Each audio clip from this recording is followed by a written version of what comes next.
Alright, welcome to a new video. This video of today will be a very different video from the content that I usually make, because normally I film like general random content about me, my journey, about day in the lives, behind the scenes, etc. But today I will be interviewing a very interesting guest. The guest is Jia Ruan. He's a very popular entrepreneur from the Netherlands. His ads are showed more than 100 million times in a country which has like 80 million people in it. So a lot of different opinions about this guy. He's 26 years old, already made 7 figures with his business.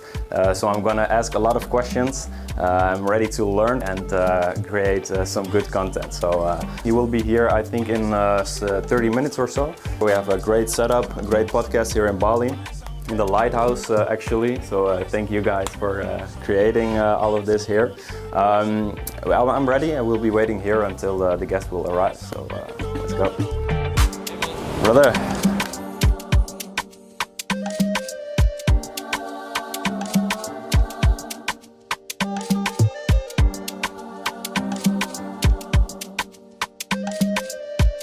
Coconuts. No, yeah, it's ready. It's ready for you, man.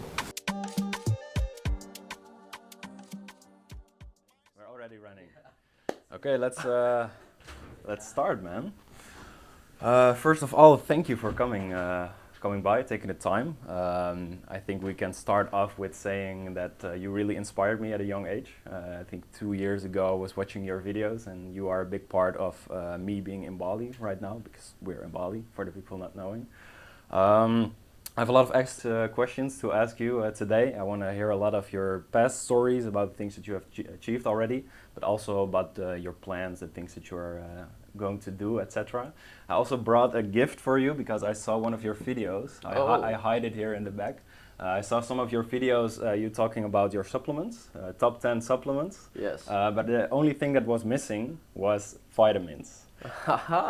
So I brought you a gift. It's actually also one of our own brands, but it's a package of the 3 supplements. Looks clean. That we Thanks. provide. Oh wow, this is There's cool. a whole application combined with this.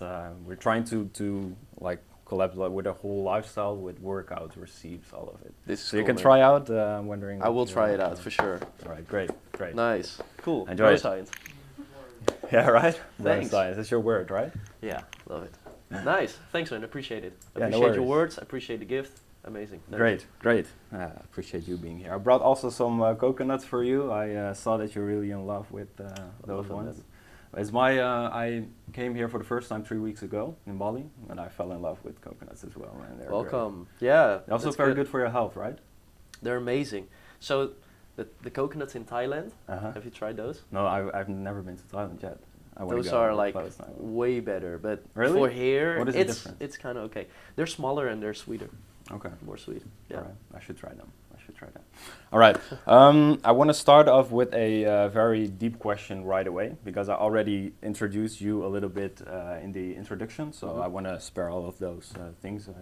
Don't want to waste any more time about the cliche things. I want to start with your youth, like the very beginning of all of it.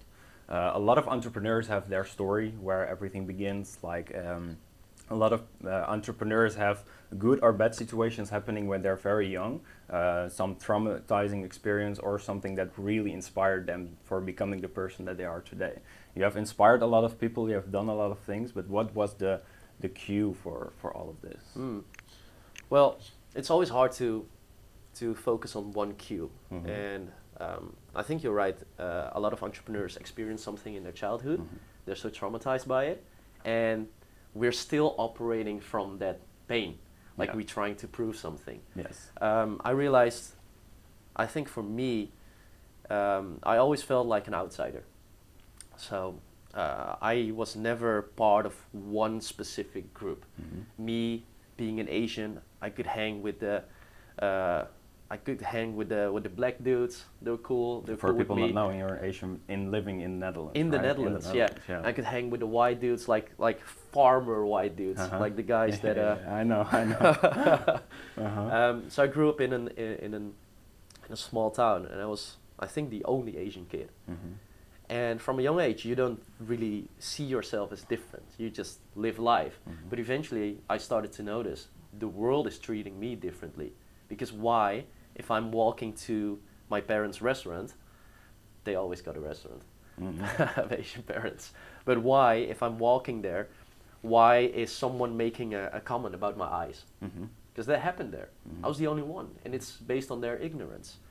And what was your reaction, your natural reaction? Well, at that moment, I couldn't understand it. I didn't know how to react. I just knew, okay, I guess I'm different. Yeah. And well, that kept on going. Also, when I went to school, when I was 13, 14 years old, I started to notice, okay, I feel like an outsider. But here's the good thing about being an outsider. You can observe. You can see how people react in groups. You can see how people react when they're alone. So I became an observer.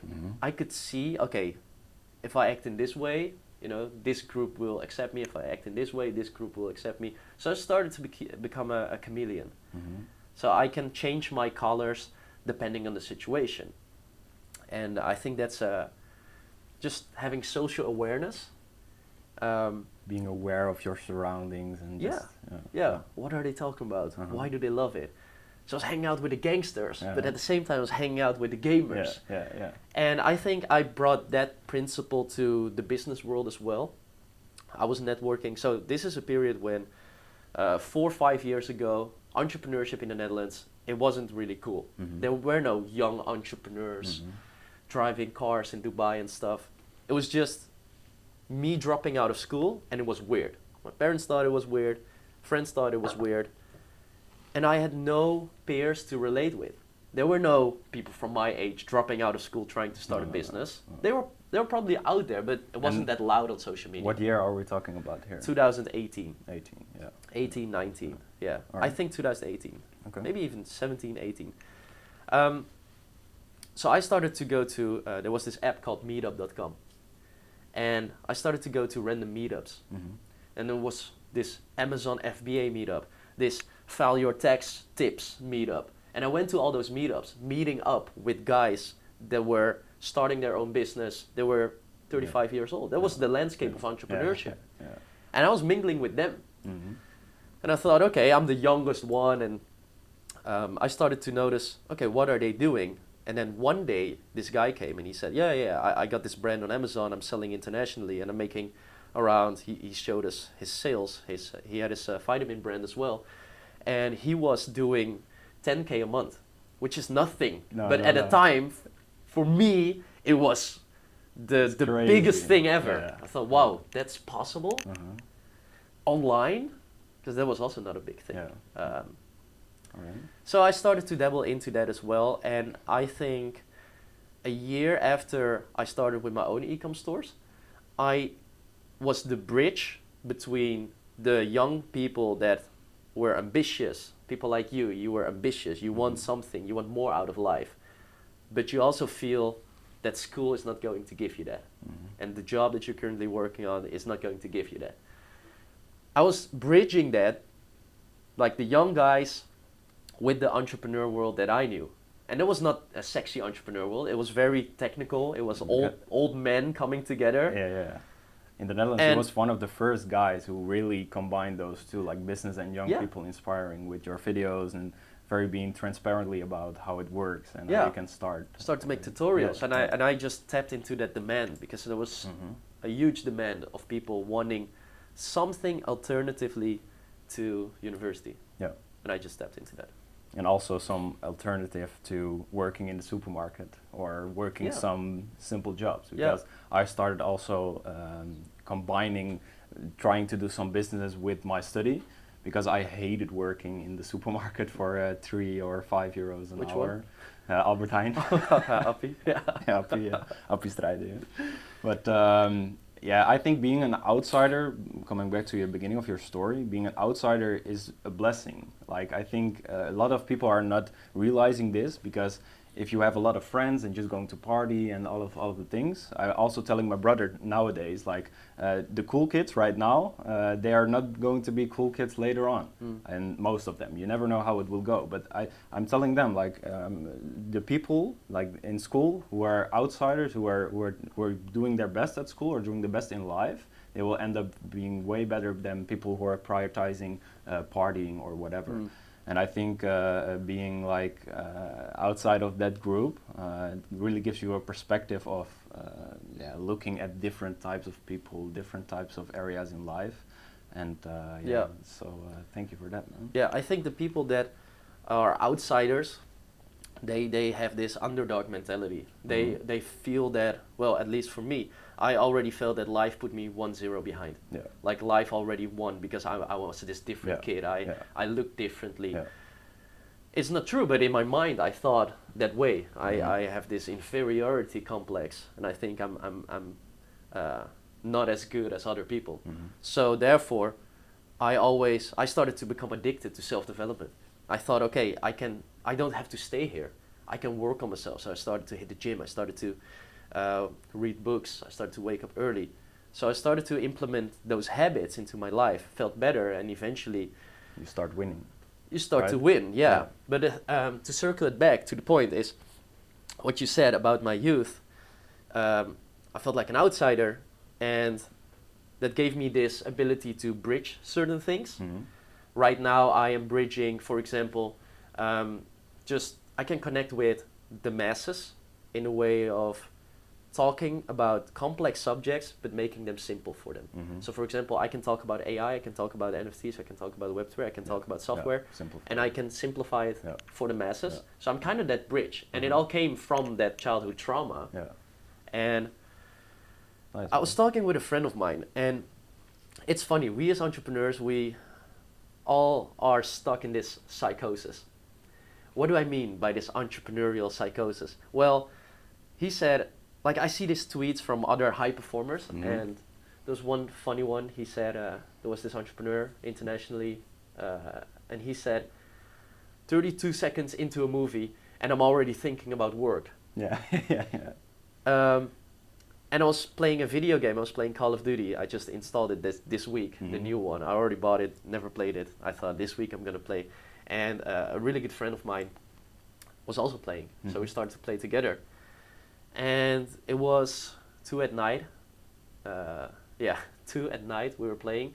And then he said to me, yo, tomorrow when I wake up, man, I definitely have to work again, man. I feel bad with like gaming. And I thought, man, we can't even enjoy this moment anymore. We can't enjoy a movie. We can't enjoy playing a video game. So we all have this psychosis. What is your opinion about this? How do you feel about that? Well, I think it's good to own it, to step into that identity of an entrepreneur, to work on the habits and do that type A stuff. Close deals, focus on money, focus on cash flow, focus on becoming better every day. But I also think you need to have that awareness that you are playing in that role.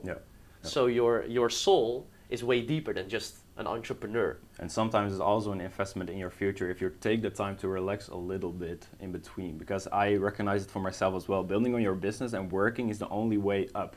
That's my mind saying. Like when I'm playing a game, for example, I know you're playing League of Legends a lot back in the days. A lot. Right or not? I play a game a day, maybe. Okay, I was playing it a lot. Maybe that's the difference.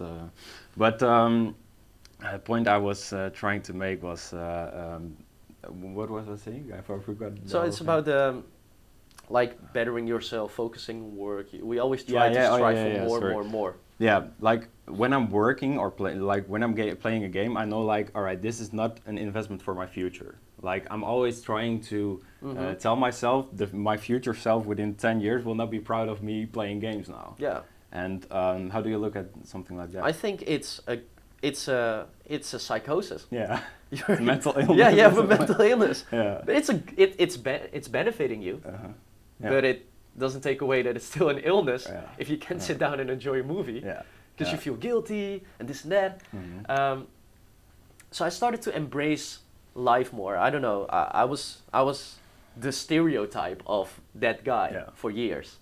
And I feel that I'm elevating out of it and seeing it from a higher perspective. I can still jump into it, and if we want to start a business this week, I can still get into that whole flow, wake up at 5, blah, blah, blah. Yeah.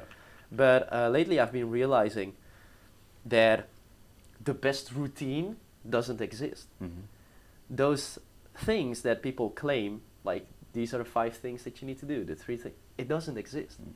People who look for that are looking for a shortcut. There are no shortcuts.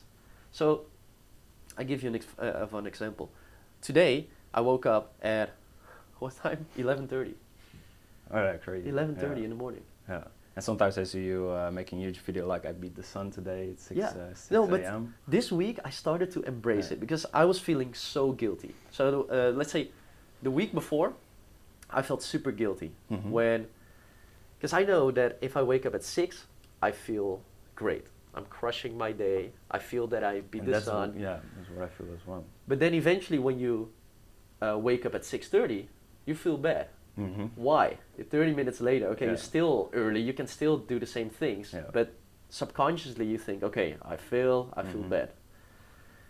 This week, I don't know, me and my girlfriend, we like to work. We like to work until deep at night. Yep. Like I feel that our creative juices come alive starting at 10 p.m. So we start to work, we start to design certain things, and before you know it, it's 2, 3. And instead of feeling guilty, because I always felt guilty, I thought, I'm gonna accept it. I'm gonna surrender. So there's Kevin. Yeah. He's the guy who taught me that. I don't know if he's wrecking my habits, but he's like, yeah, sure, okay, And it's okay. And when was this? When was this point that you? Well, I started to accept it this week, and I feel amazing. Really? I love my routine. I love great, it. man. So this is my routine. I wake up at 11 or 12. I don't care. I don't set an alarm. I read. I grab a massage or something. I just chill. I take time for myself. Yeah. Then at 4 in the afternoon, I grab my laptop. I start to work. And do you still, doesn't matter when you wake up, but do you still have a morning routine, or do you also sometimes wake up with your phone or something? I do have a routine, which is like I like to read in the morning. Yeah. But yeah, I just accepted the fact that I might be a night owl. I just perform better at night. I love the night. It's quiet. And also with the time difference in the Netherlands, it's okay, it's working like, much better from here. Yeah, you can live like a night owl. I'm testing things, man. There's no one way. No. There are so many really ways. Interesting. I already saw that because when I started, of course, I was doing the cold showers and all of the things that people are telling you to do. But I think this was just a process of building some discipline for myself. After that, when I let a lot of the things go away and just go with the flow, and when I woke up, just start with some reading, doing some meditation, and then right into work, I felt the most productive. So I was already giving a lot of things, dropping a lot of things that people are telling you. I think that's just a matter of building some discipline. But what you were telling, like, I think that's a really great insight also for me, because I'm punishing myself so much for, also if I have a planning for the day. If I'm having 10 tasks and I'm only hitting 9, I feel guilty for not hitting the last one of the 10. Yeah.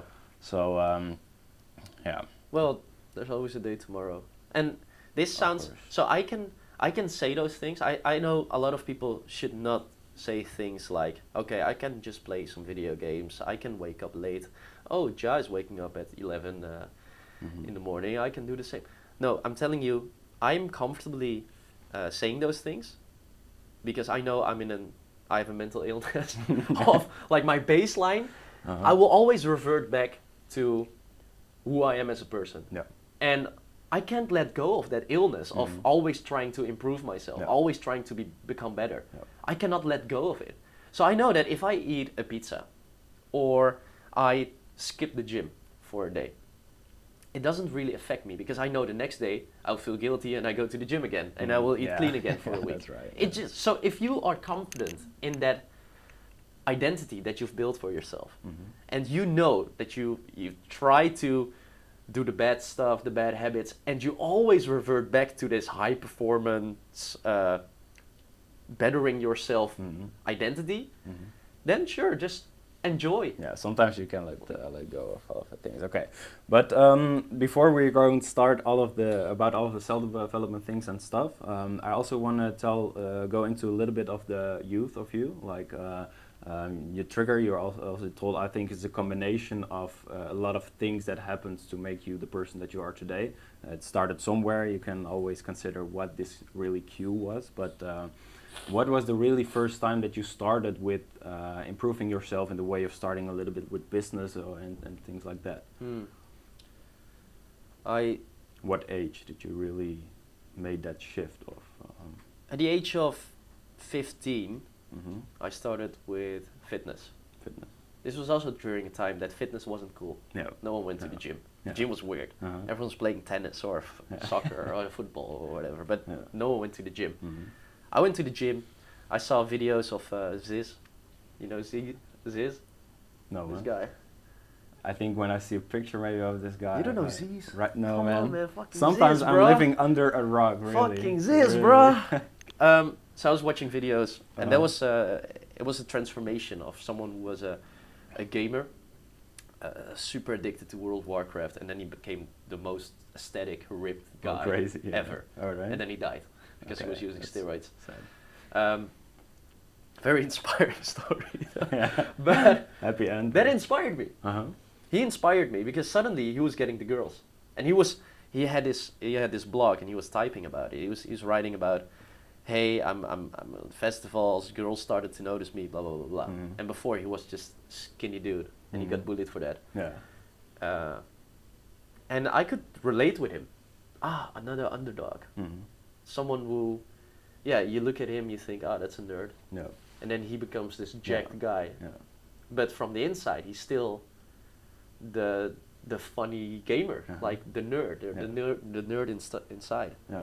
And yeah, that inspired me to go to the gym.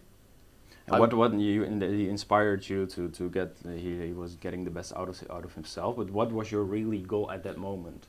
To prove all of the people wrong about what they told you? Was that something that No, build confidence. Build confidence. Yeah. I think in your teenage years, as a man, you should try to build confidence, because that's something that you're lacking. You're very influential. You're looking for your identity. You're comparing yourself with your peers. You get rated by, I don't know, the ability to pull girls, or the strongest guy in the gym, or there are those games that we play to measure, to see how high you are up on the hierarchy. And I think as a boy, I was building up my confidence. And I think the gym is the number one place, or the place where most people get started with self-development. Because technically it's self-development. You're developing your body, you are growing, and it's painful in the process. It's a long-term thing, but eventually you will start to notice gains, and that's when you notice, hey, if I can do this with my body, I can probably do this with my mindset. I can probably do this with my finances as well. So I applied the same mentality onto different areas later in life, and it paid off well. Nice, man. Nice. Let's talk about that. That paid off well because you started doing well with e-commerce at some point. Did you have done some things before that, like some businesses? Tried some businesses before that? I tried. Well, what is trying? Because I don't feel like I really tried. I wanted some You things. researched a lot, maybe. So there was this clothing brand that I started with a friend of mine. We bought 10 shirts, Nike shirts. Yeah. We pressed some print on it. Tried to sell it. Yeah. We sold 5, then we didn't continue, and that's it. Yeah. Like, okay, is that really trying? Is that a Yeah. failed startup? No, I don't even think we tried. No. But what I did try was a social media agency.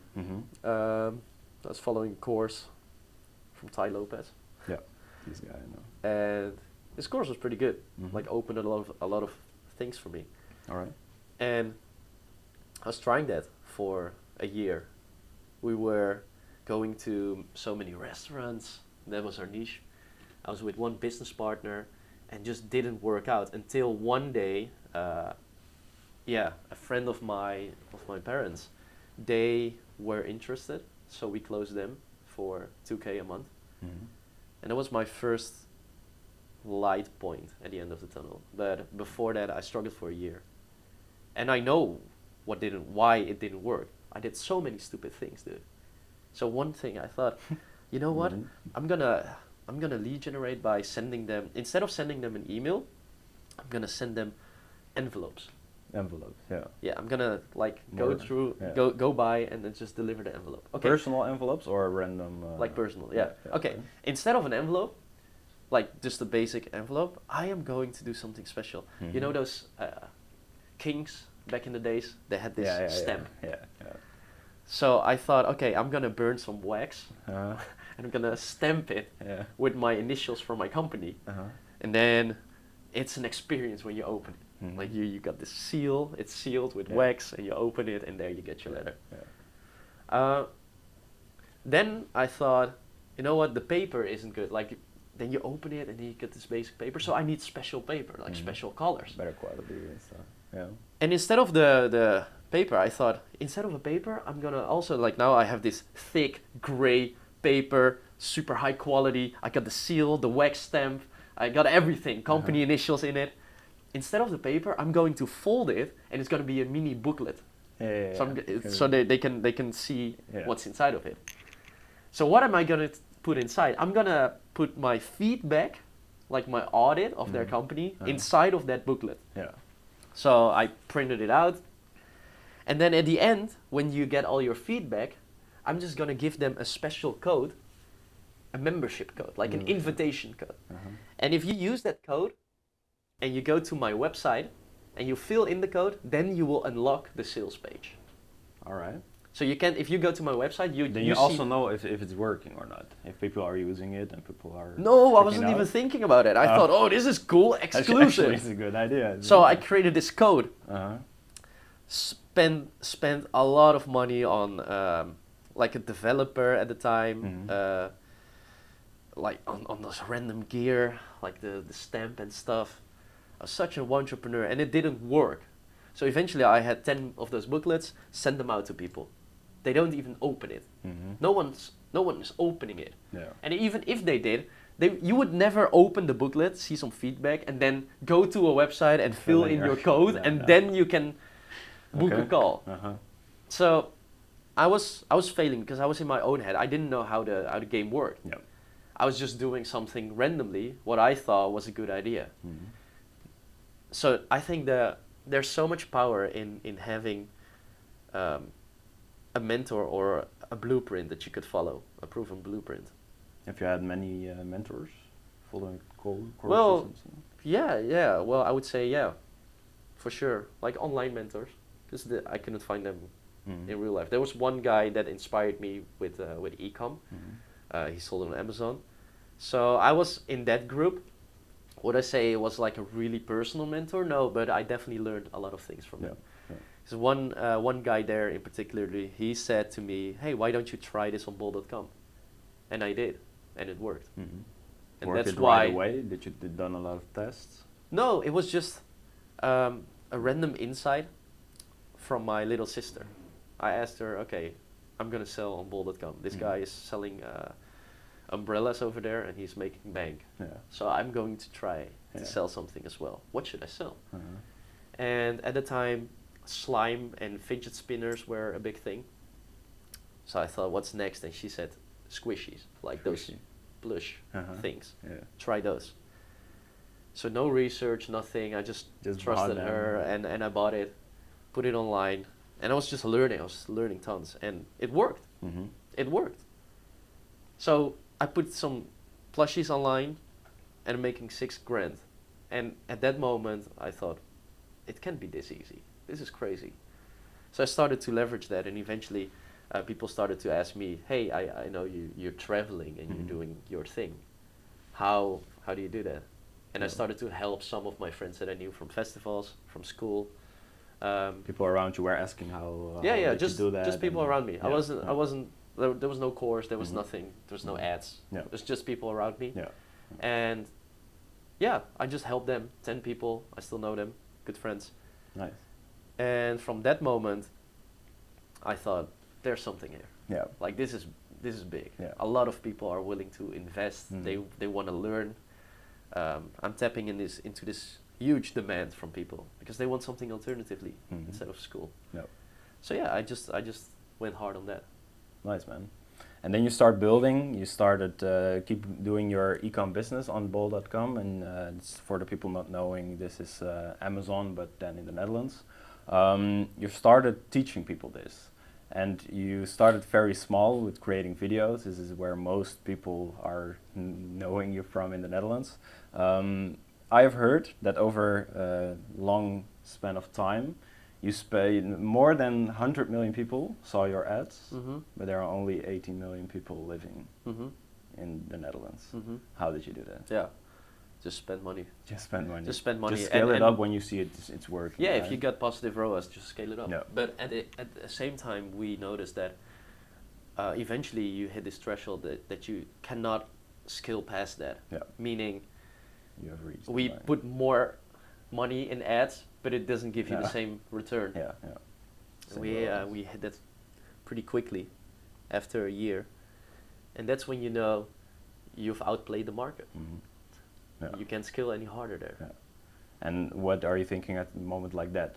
Internationally, or switch the business model, or? So we tried several things. The first thing was we tried to cross-sell. So we started to scale horizontally by having more products, which was great. But at the same time, I would say, if we would just focus on one thing, we would have made more money. Yeah. Yeah. So that's a huge lesson. Like, we always think, okay, let's just cross-sell them, and it works amazing. But it takes away from the initial the core main thing. Yeah. At the same time, you got this. At the same time, yes, it takes away from the main thing. But what if the main thing would stop working and you got all your eggs in one basket? That's also scary. So entrepreneurship is not really black and white and do this and do that. Do you think it depends on your business model to say if you need to do cross-selling and focus on more things, or what certain situation do you think is the best in that case? Because, for example, if you have it really working and scaled it up to a certain point, I think cross-selling is very important, but it also like really distracts your focus on your main. What would you recommend to people in that scenario? I can't give my advice on that because I don't know the business, I don't know the business model, the industry. Yeah. And that's something that, so for example, I'm reading books. There's this book, I think it's from Masters of Skill from Reid Hoffman, and there's this chapter, and it's called Should You Move to Silicon Valley? And he has tons of examples of people, companies that say, you need to move to the heat of the action. We're here in Bali, you're not gonna meet the crazy VCs that that want to invest in you. So go to the heat of the action. At the same time, he shares a story from Shopify. Shopify didn't want to move to the valley. So they stayed where they were, and they were hugely successful. So they didn't move to the valley. Then you got Spotify. Also, they started somewhere else, hugely successful as well. And you got cases for everything. Should you cross-sell? Yes, look, all these companies did it. Should you focus on one thing? Yes, look, all these companies did it. It's on you really depends to determine in which bucket you are. And great insight. Yeah, there's no black and white. Like, for everything, there's also an opposite answer. All right, thank you, man. Thank you. And I also want to talk about, because a lot of people in the Netherlands have seen your ads, and you have inspired a lot of people, example for me. But how did you, what impact did it make on you, all of the different opinions that people had on you, because everybody knows you. If you would go to the Netherlands right now on the streets, I think a lot of people will recognize you. How is this for you? I hate it. I like privacy more, actually, because I know privacy is just, everyone has it when they don't do anything in the beginning. But if everyone has it, you don't value it. And I can bet that every celebrity would pay a lot of money to be private again. And once you open Pandora's box, you cannot close it because people know you now. So it is interesting. It has many. Well, I would say that's where I truly grow. everyone can say, oh, you know, you can read this David Goggins book and it's amazing and you feel unstoppable. You feel that you can do everything. Yeah. Until you get punched in the face. Yeah. Right? Until it actually happens. Everyone has a great mindset until bad things start to happen. Because then it's real. It's not a book anymore. It's not a course that you follow. Yeah. Yeah. All right. And that is just, true self-development isn't reading books. It's like going through the experience yourself. And that's why I actually want to scale back on creating content, because I'm 26 and I feel that I'm still young. I'm too young to give advice, because a lot of people would disagree, but I just feel that when you're a certain age with X amount of experience, that's when you can speak with authority. You can say, this really worked for me. Because when you're 18, 19, what do you know? Yeah. What have you really done? And that's maybe one successful dropshipping store or a successful yeah, brand, but what do you know? Like, and that's the market right now. Yeah. 19-year-olds telling you how to live life. Yeah. And they just copy it from someone else that's maybe older or did it well, and then they just copy it, and it's just a copy of a copy of a copy. Yeah. Yeah. That's why I hate this industry. Yeah. I'm out. Yeah. All right. And people having the different opinions about you and all of the things, but you're really valuing your privacy, you said. Is this also the reason why you moved to Bali? No, I was always when I was younger, I think I was 18 years old, I went to Thailand for the first time, drinking those coconuts there. That was good coconut. And there I realized, wow, this is life. And I'm an Asian as well, so I feel at home in Asia. And I would say everywhere outside of the Netherlands, you already feel that you've escaped the matrix. Yeah. Yeah. Because the Netherlands, and I think it depends on where you grow up, because if you grow up in London, you might have the same feeling, like, oh, if I'm out of London, it feels different. It feels like I'm outside of it. Yeah. In the Netherlands, when I'm in the train or in the metro, you can just feel I'm stuck. Energy. Like I'm in the matrix. Crazy. I'm stuck. Yeah. So I think, from that moment I already knew, okay, I want to travel. I want freedom. And Bali was a temporary stop during COVID, and I started to love it. And then I thought, okay, let's make it a home for now. And how are you doing that? Because you also have the visa and all of this stuff, but are you like living here permanently right now, or how are you doing that? Because you're here for 2 years or so now? I've been here for 2 years, yeah. 2 years. Yeah, no, I'm not a resident. No. No. All right, okay.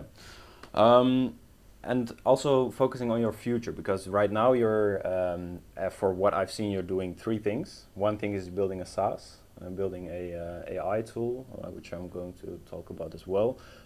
Focusing on your personal brand, like YouTube, and also focusing on the garden, like just a thing on the side, focusing on the community here in Bali.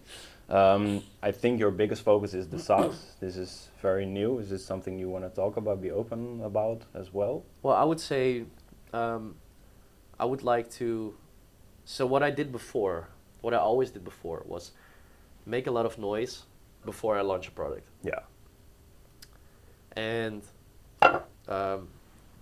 talk about things before the backend was ready. So when the backend was ready, I would do a launch and instantly make X amount of money. Yeah. Because people know about it.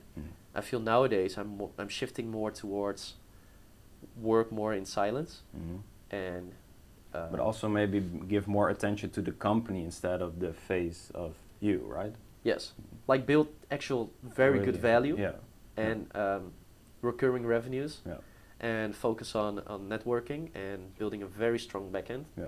Automate the whole thing first before you launch it. I still like doing MVPs, but it depends on which industry you are in. I think with the software, you definitely want to work more on the back end. I don't know, I just want to let my actions speak for whatever I'm doing. Yeah. And before, I was speaking for myself. I was saying, hey, I'm going to do this. Yeah. Okay, cool, look, Yeah. launch, boom, make money. Yeah. And I feel right now that I don't want to put that pressure on myself. I don't want to hype people up. I don't feel that I'm qualified to really give someone advice on life, because life is a hefty topic. It's a big thing. Yeah. What is life? Some Yeah. people think life is all about be as productive as possible.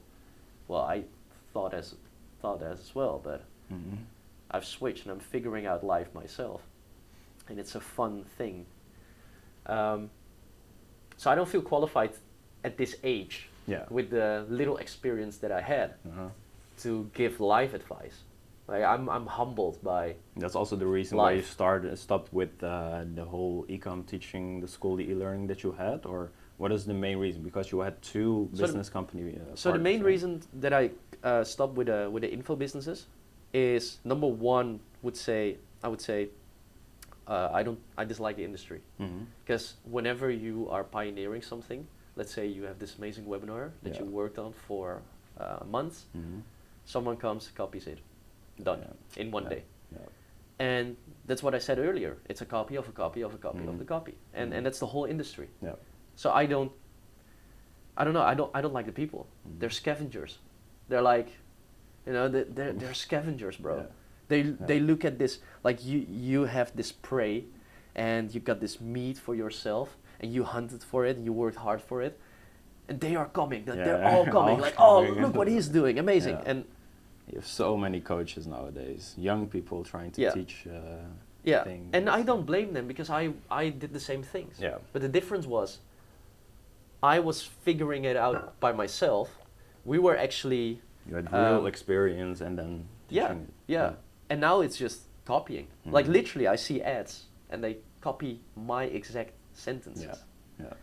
So I built this foundation framework, and they can copy it, sure, but I don't like that industry. For one. And then the second thing is economics. I really like the profit margins that you can get with an info business, but at the same time, there's nothing recurring. So I lean more towards SaaS right now. I lean more towards business models that you can build in recurring revenue. That's when you build company. But you have also, of course, you have also business models where you can do monthly price for following the course, following all of it, doing master classes online, webinars or whatever. But I understand it, because your face also really was you were the face of the company, because if you want to sell the company, I think you need to go with it, or it loses a lot of value. You can't exit a company like that. You can't. No. All right, you've made a certain amount of money there. I think from that point when you stopped with it, I think you had some confidence, no pressure on the financial way. Did it change something for you? No, it's actually, I got more pressure afterwards, because you're used to a certain... Afraid of losing it? No, not losing it. I'm never afraid of losing anything. But it's more that you're used to a certain standard now. You're used to a certain lifestyle. And and that is the psychosis again. That's a mental illness. Let's say you're used to making 20K a day, and you're making 12K the next day. And you're like, shitty day. 12K. 12K, dude. Right. I lost today, man. It's not good. That's a mental illness, dude. But how do you fix this? Because I really feel this inside of my body as well. Because when I was 16, I was happy with making a website for 500 euros. And now when I sell it for 4,000, I'm like, all right, I don't know if this is really good. Yeah, exactly. Well, imagine... right now I'm living in Bali, I'm traveling around, but I still feel not 100% fulfilled. Yeah, but imagine that guy that was 60. I can resonate with you, because when I was working as in a gas station or as a pizza delivery guy, let's say you got 6,000 euros on your bank account. You would be the richest guy ever. You would be crying. You would be so happy. And now if you have 6,000, you're panicking. Right? Like, shoot, what do I do? But imagine you can transfer that. Like, you can keep this work ethic that you currently have, but you can transfer that gratitude from that age to now. That would bringing it in perspective. That is success, right? Because no one talks about the mental illness. We are all pushing each other, like, 500K a month, 100K a month, whatever it is. if you're not grateful for the things that you're building, then yeah, what's your purpose? Yep. And it all comes back to how do you view life? Like, what is your, if your life, if your view in life is to make as much money as possible, and to be as productive as possible, then yeah, you're on a good route. But will it make you happy, and will you make it? No, I don't think so, because I tried that way. What will make you happy? So, if you're gonna die in a few years, like what do you want to have achieved? Yeah.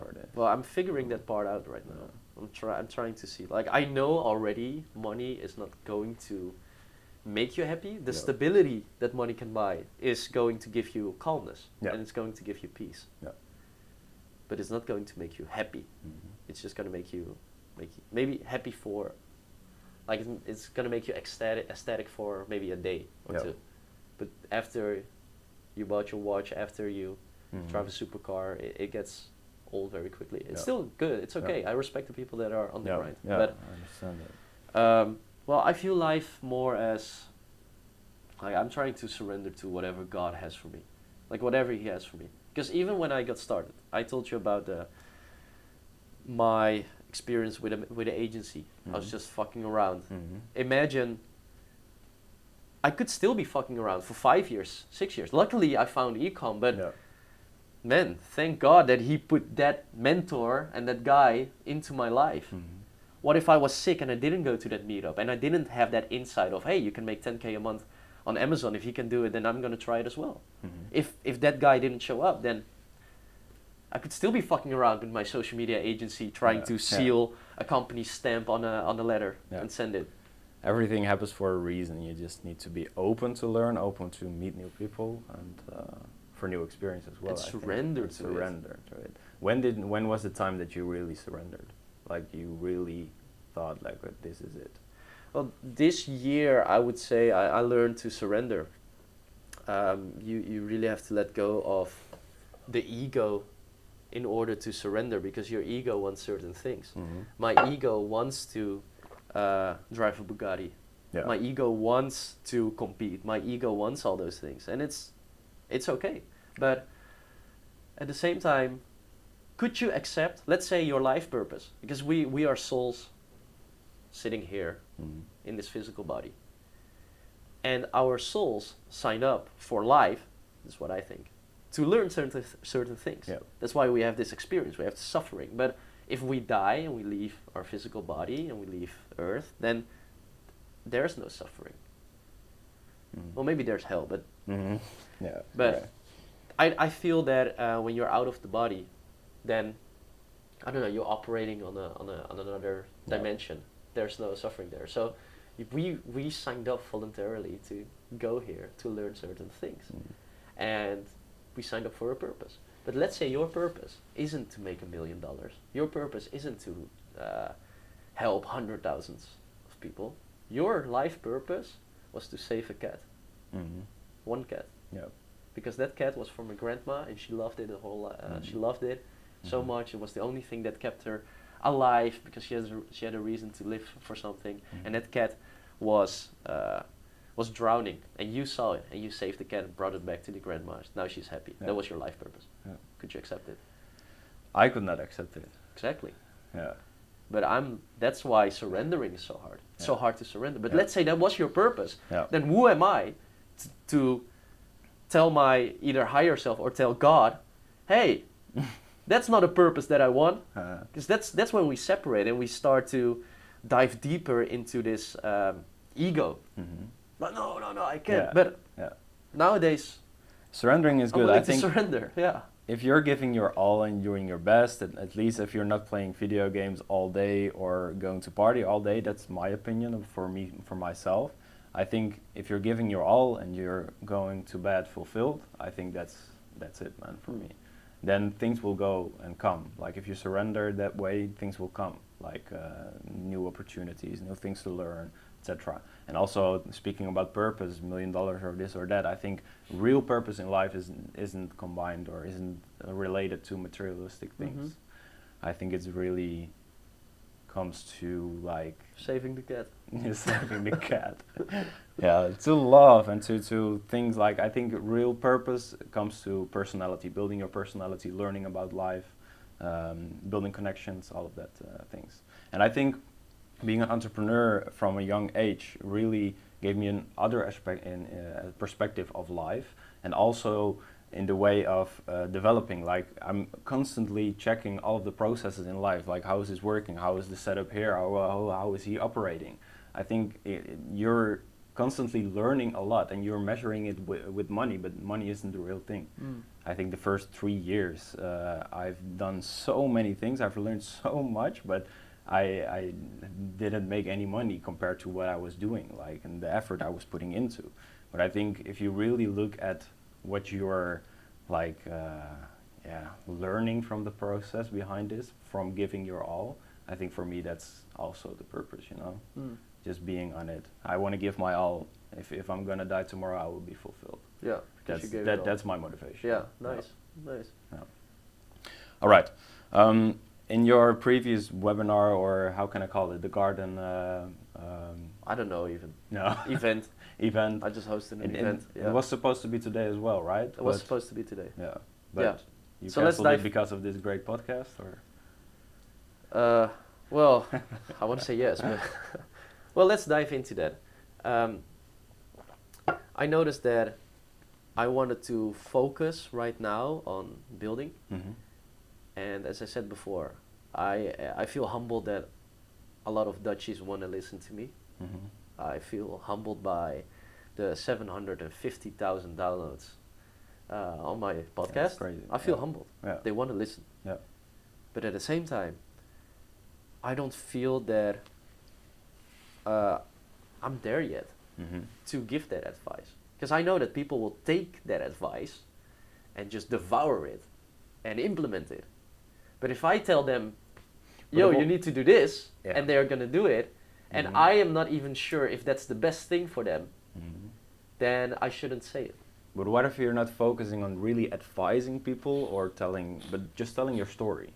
Just being who you are, you know? Because in a lot of podcasts, my friend who's sitting there, I remember that 2-3 years ago, we were sitting in the car driving to get a present from my mother somewhere on the other side of the Netherlands. We were listening to your podcast, and we were getting motivation out of it. And back to the story, that's the reason why I'm sitting here as well. Because we're just listening to somebody who is on a certain level of thinking, of mindset, of just developing, you know? And I think if you're not focusing on really like advising people about do this or do that, just I'm doing this, if you want to do that, you can do it. But so I think that's real motivation. Yeah. So in that specific niche that I was in, mindset and e-com, I think I am capable of talking about that. But the teacher has to return to his cave to learn, and that's the season that I'm in. I'm returning back to my cave. Because I was in a cave for a year or two before I started with the podcast. I was having real life experiences, making real money, building a team of 15 people. I was doing the things, and I could speak about it. Like, oh wow, we just hired this, and these are my 3 tips to hire people so you don't make the same mistakes, blah blah blah blah. And I just shared that on a podcast, and people loved it. I was sharing my experience. But now I feel that I'm not going to talk about e-com and mindset anymore. I want to elevate myself. I want to level up. I want to talk about, as you've noticed in the garden, it's like a new level that I'm trying to unlock. It's not going to be the typical, hey, 3 tips for your morning routine. It was given an example of the podcast All In. The All In podcast I'm listening to. Yeah. And like those are billionaires talking to each other, a whole different level, whole different thing. I have also a question, because right now you're 2 years here in Bali. What I've really recognized from being here for 3 weeks, we first went to Dubai for 1 week. The difference is really big. When I'm walking outside right here, I feel like a vacation. Okay. But how do you feel about building a $1 billion company from Bali? Is that your goal, or do you think that is even possible? Depends what God wants, man. If He wants me to save a cat, I will gladly save a cat. Because if you can save that cat and you know that's your life purpose, you will feel so fulfilled. Your soul wants to. I think the impact that we want to leave behind on this earth is not necessarily external, but it's an internal feeling that you know you did your thing. You know you have done what you came to do. How do you know? Well, your soul knows, and you know right now that you're not there yet. You Mhm. didn't do it, but No. eventually you will feel it. Yeah. Eventually you will feel, aha, I did Listen it. to your intuition. Yeah. Yeah. Yeah. Yeah. And that might be the purpose, right? Mhm. To feel fulfilled from the inside because you know you did the thing that you came here to do. And if that's saving a cat, then I'm happy Mhm. if I'm aware of it. If I'm aware that, hey, wow, that's the most beautiful thing. Like God ordained everything for me to be in this moment. I had to go through all that shit in order to be in this moment to save this drowning cat. And I'm doing it and I'm bringing it back to the grandma. She's tearing up. And I think your soul at that moment, if that's like your true purpose, your soul would feel, wow, this is it. All right, interesting, man. I've also a few questions from. I also asked my brother and a few things around me to get some questions for you. One of the questions that I got was, did all of the money that you made on a certain age, like you were quite young, made you another person? No, well, we just scaled the company. We started to help more people. Mm-hmm. I started to scale my YouTube and my podcast. So, yeah, it makes you a different person. It just, in a way that it enlarges who you are. Yeah. Some people get greedy when they have money, but the Mhm. greed was already inside of them. I don't think the money activates it. Yeah. I think it was already inside of them, and now you can see it. It's what Andrew Tate says, right? If you're a Dirk, you will be a super Dirk when you get rich. It amplifies. It amplifies, yeah. Yeah. So what's your take on Andrew Tate? If we're already talking about him, it's also a question here. Yeah, and that's very controversial. What everyone thinks. I think he's doing his thing, man. He is doing, like, he's in jail right now, and he's talking about the second life that he's sacrificing. Mm-hmm. Yeah. He might be the most influential man on earth right now. Yeah, it's crazy. Yeah. All right. If you needed to start all over from zero today, what would you do? Zero, being the guy delivering pizzas, no financial security, nothing. Do you have a network? Do you still have your network? And you have a few friends, but those friends are not entrepreneurs. Okay. Maybe there's a guy living through streets ahead of you. Gotcha. There's no personal brand. Okay, I will give you two takes. Number one is if I would still, like, let's say I'm still the same person and my money is just gone, I would tap into my network with ideas. Because money is everywhere. Yeah. I can just tell them about the track record. I can tell them about the money that I've made in the past. Mm-hmm. I can tell them on how I scale and automate things and how I can take over the world with them together. Yeah. So I would just persuade people around me to give me some money and do it together. All right. The second thing is if I would have nothing, no network, no name, nothing. Yeah. Also not the knowledge that, like, of course you can bring the knowledge right now, but you cannot say I have built a company in the past. You cannot use those things. Okay. No. That's a good question. What do I do? I would focus first on learning. Mm-hmm. And then the question follows. How can you learn the most in the least amount of time? Experience. Mm-hmm. Instead of reading. So experience. Okay, how can I get that experience? Find the people that are already doing it in the field. No. So for example, if you want to be a very good YouTuber, but you don't have the funds yet, but you do have the skill to edit. Okay, so step one is learn a skill. If you don't have a skill, you're not valuable to the marketplace. No. So you need to learn a skill, whether that's networking, sales, editing, videographer. Learn a skill. Learn one skill. Leverage that skill by working with people that are already doing it, that are successful, and do it for free even, because it's about learning. Yeah. And when you can bring value, that's when people will. Yes. That's when you can work. Yeah. But at the same time, it's all about how do you say that in English? Gunfactor. That's when people start to please you or something like. Nah, you're good in English. Yeah, but now you're setting up. You know what I mean, right? Yeah, is the moment when you hear that. It's all about gunfactor. of that guy. Yeah. Like you need to be lucky as well. Yeah. You need to be a bit lucky. Yeah. Okay, yes, you have a skill. You reach out to people. You need to be lucky that they also Yeah. think like, okay, Yeah. geniaal. Yeah. Yes. Exactly. All right. What's your view on dropshipping nowadays? I think dropshipping was dead, and it got reactivated by TikTok. Yeah. Yeah, so that's my view. Would I do it? No. I think it's a great way to make your first $1,000. Yeah. Right. To dive in and get some first experience. Maybe. Yeah, just if do you're some really stuff. young, I think it's still okay. But it's not a real business model where you can build for your future. Like, Well, there are some dropshippers that I know that are crushing it, but Yeah. Okay. Yeah.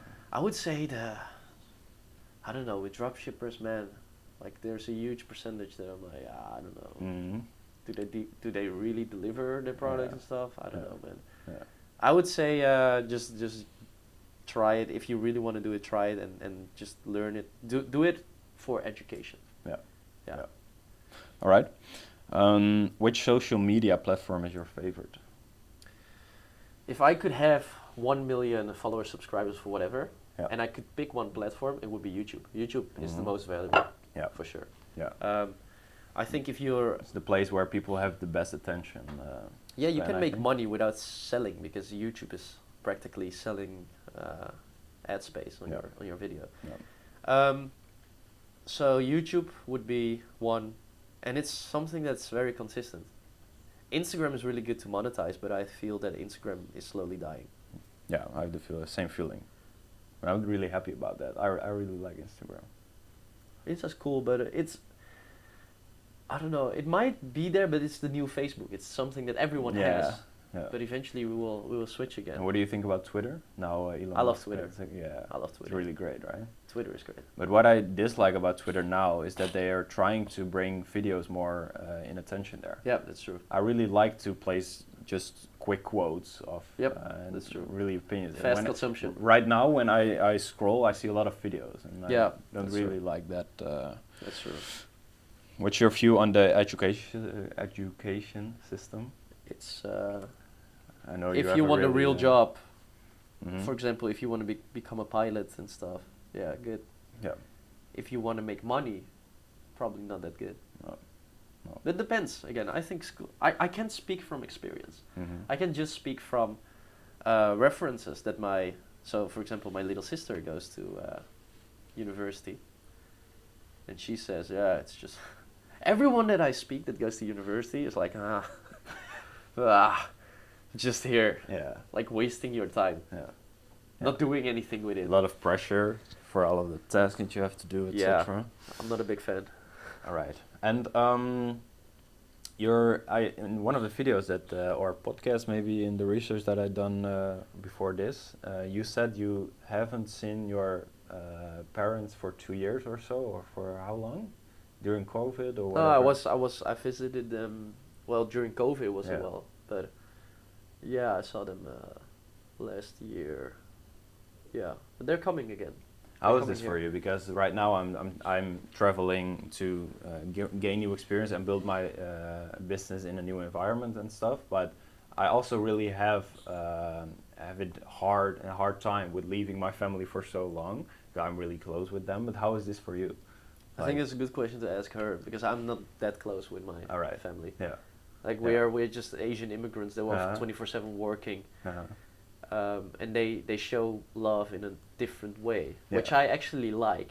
Yeah. But I was used to this Western mentality of, oh, you need to spend a lot of time together. You need to talk to each other, Yeah. which is like, yeah, okay, that's good. Yeah. But they just showed love in a different way. Like, hey, we're sacrificing our lives to make money so you can have a better life, That's also beautiful, man. which is beautiful. Yeah, Mhm. sure. All right, nice. Let me see. I've also a question. It's a very general question. What is your opinion about where the world is going, like today? Because you have a lot of people, a lot of youth is going TikTok. And Yeah. I think that's the question I'm- I'm trying to ask here. So short term, let's say the upcoming 10 years are going to be very dark, in my Mhm. opinion. I Mhm. think wars, I think shortages of food, Mm-hmm. hyperinflation, Mm-hmm. no, the Great Reset. Step 1 is already completed with COVID, and step 2 Can I say that word here in your podcast? COVID. You will. But step one, Uh-huh. completed. I don't know, 80% of the world jabbed. Yeah. Step two is coming. Yeah. I don't know what it is, but it's coming for sure. Whether Mhm. it's monkeypox or Yeah. something else. Yeah. Yeah. So the upcoming 10 years are going to be very dark, therefore I think it's good to return to your cave Mhm. and strategize the next steps and learn and use my superpower from my youth, observe. Yeah. Keep on observing what's happening. And you can't really observe when you're in the middle of the battlefield. That's why I'm not screaming, hey, I got this AI software, I'm doing this, I'm doing that, which I'm very good at. Yeah. I'm very good at marketing. Yeah. I can promote any product and make Yeah. it go viral. But Yeah. I'm just like, okay, I want to observe the playing field and see Mhm. what's going to happen. So the upcoming 10 years is going to be heavy. Interesting. And do you think there will be a better time after that? Yeah. Like after this Yeah. 10 years? After that, it's going to be nirvana. After that, it's going Right. to be heaven on earth. After that, people are going Sounds good. to... Yeah, because I can see that there is this... Like, people are getting more... They see the truth more. Mhm. Why do you think Andrew Tate has such a big following? Yeah. Because he's saying the things. A lot of he's people are attacking waking the up system. nowadays. Yeah. And people resonate with it. Yeah. So slowly but surely, we'll get there. And AI, like it's changing the world in many different ways. A lot of people who build a skill like videographing, being Yeah. creative, building websites, a lot of people will lose their job if you look at Yep. what the people are telling right now. Yep, I love it. I love AI in the sense of it's practical. Mhm. If I look at my own habits, I'm using it myself. So that's why I built this application Yeah. for myself. I want to access AI within 2 seconds. So I open Yeah. my phone, go to WhatsApp, boom, boom, boom, Yeah, boom. crazy. Yeah. It's not to make money. It's not like I'm learning. I'm Mhm. learning about I think how also to leverage it. you need to love it. It's the same like local companies 20 years ago said, I don't want a website. I think the time will come that AI has the same. Like if you're telling right now, don't give me AI, I don't want to know anything Yeah. about it. Yeah. It's the future. So Yeah. I think you need to be open to learn. Yep. Yep. Yep. The impact that it can make. Let me see if we have any more. What is your craziest year so far? And what did you achieve in that year? Yeah, this year. This year. Is craziest. Yeah? Yeah. And why is that? 2022, craziest. Because I feel that there were development. It was the most chaotic year Mm-hmm. ever. Chaotic year. Chaos is Because very you- nice, but it's very nice after it's happened Yeah, for me. most after of the storm. time. Yeah, for sure. Yeah. Because Right. you learn when you're being hit. Mm-hmm. So when you're boxing and you're sparring, Yeah. the moment you get hit is where you learn, aha, I need to dodge that punch. Yeah. Yeah. And I feel that when you're winning, so 21, even 22, the first half, when you're winning in the sense of you're having so much momentum, you're making so much money, you don't really learn. No. You just apply the things, you skill it, you have product market fit, and it's great, it's working. Yeah, that's very true. Yeah. You're kind of learning, but you learn way more when you're down. Mm-hmm. You learn way more in a breakup than when you're in love. Yeah. When you're in love, everything is good, it's fine. Like you're not really learning a lot See, of he's things. looking at your girl right now. Yeah, but Yeah, but you're true. Yeah, it's when it's you very go through true. a breakup, that's where you learn. Like, okay, Yeah. you learn to know yourself. You Mhm. learn which people are there It's for a you. great You learn- reminder also in hard times to tell yourself, all right, I'm learning right now. Yeah. Sometimes I really need to remind myself as well because I'm very taking risk always because I want to accelerate in life, in my business, etc. But when I try to accelerate, there are always going things wrong, always. Mm. But when I look back at those areas in my life, those situations, this was literally the greatest that ever happened because you're getting used to new like percentages in businesses, partners, like money, all of it. I think it's but in the moment, in the middle of the storm, it's very hard to focus on, oh, this is good, this is nice, or whatever, because you really need to solve all of the problems. Yeah. But, yeah, all right. But last year was your best year. That's great. You need to try to make a better year. I hated it year, Mm-hmm. but it's good. development-wise, it was my best year ever. No. Yeah.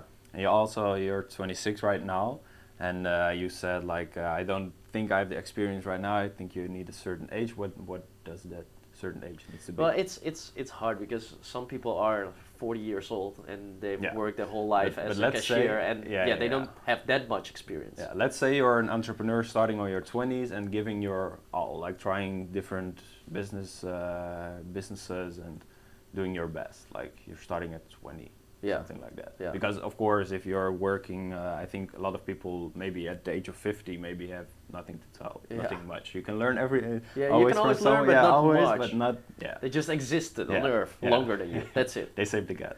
Yeah, but Mhm. there's no one age, but I would say so. You can hear the difference between. For example, you brought it up. So for example, Andrew Tate speaks with way more experience and Yeah. leverage, or there's more punch to it because you know he went through. Like he Yeah. got robbed. He was poor. He was Yeah. eating. Yeah. He was also Eating leftovers from other people. Like you Yeah. know, like he went through all that Yeah. shit. You cannot experience all that when Yeah. you're like 17 years old. And it's also like the masculine energy of being a little bit older, because a lot of people are more open to listen to somebody who is a little bit older instead of Yeah. a 21 years old talking about Yeah. dropshipping or Yeah. whatever, Yeah. or even talking about building a big business. Yep. Yeah. So I think that's yeah. something as well. Oh. All right, travel and grow a business, good combination. Yeah, it's amazing. I believe that the network that I've built outside of the Netherlands, so in Dubai or here, like it's great. But depends on what kind of travel. If you're going to travel to remote places where the Wi-Fi is shit, Yeah, yeah, it's hard to then build a business. it's there. hard. Yeah. It's tough. Yeah. And as you said before, you walk here and you're in Bali and you feel like it's a vacation every day. Yeah.